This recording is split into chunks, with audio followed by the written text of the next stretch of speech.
Hope is a dangerous thing. That's what Morgan Freeman's character tells Andy in Shawshank Redemption. Hope is a dangerous thing. When Emily and I first visited Meridian, we met Michael Vann at the church. After a quick tour of the Mediator campus, we hit the city. We saw Bonita Lake, some of the neighborhoods, and then Michael took us to eat at Harvest Grill. It was late August of 2016. I'm sure a lot of y'all don't remember what was going on in late August of 2016 in Meridian, Mississippi, but I do.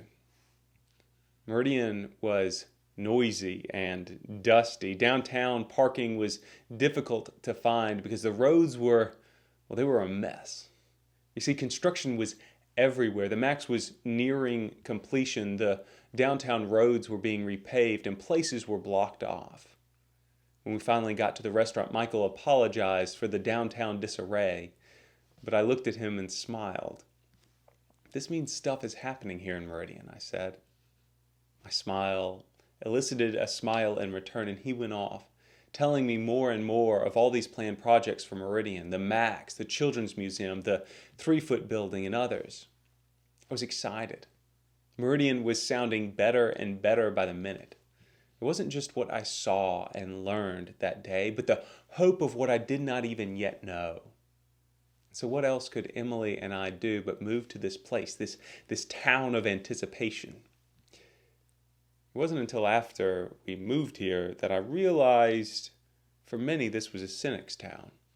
Perhaps it's a bit harsh, but it's what I found. With the exception of a very pretty Tudor-style Episcopal church, most other people I found seemed demoralized. I would speak about the 3-foot building renovation or the new Mississippi Children's Museum, and they would scoff. "Yeah, I'll believe it when I see it."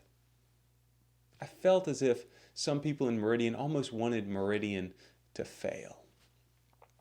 In our gospel for today, we see once again the baptism of Jesus, followed by the temptation of Satan, the arrest of John, and Jesus going to Galilee when his time is fulfilled. And he says what to the people?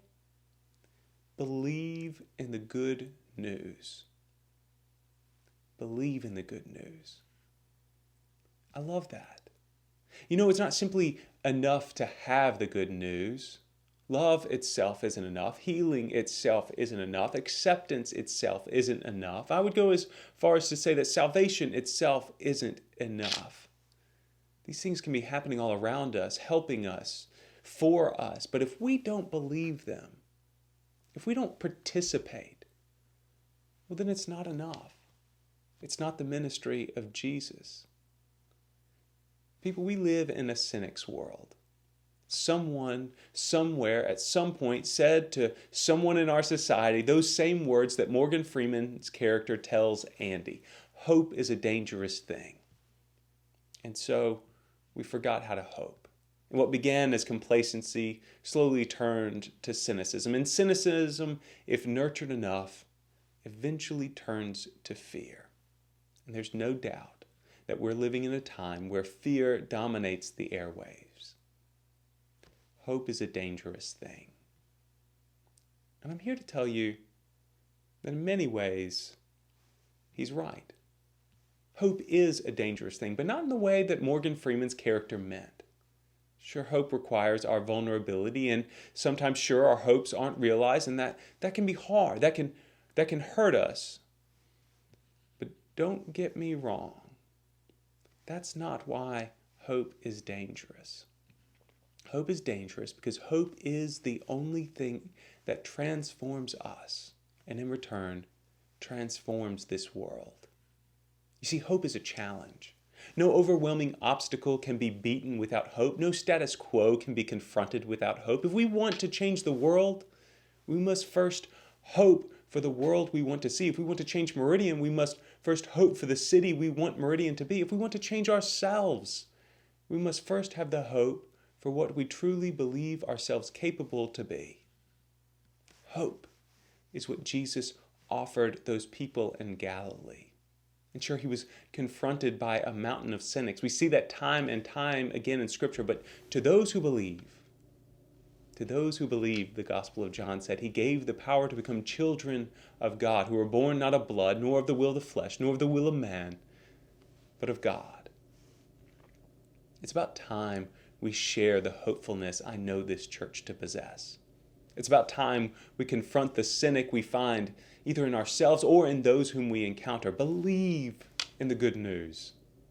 We've got to believe. It's there.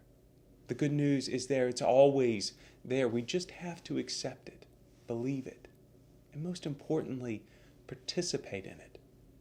Participate in the salvation of God. Participate in loving our neighbor. Participate in the hope that God has for each and every one of us. Paul says, hope does not disappoint because God has poured out his love. So what do you have to lose? Y'all, hope is a dangerous thing. Let's be dangerous. I love you. God bless you. Goodbye for now.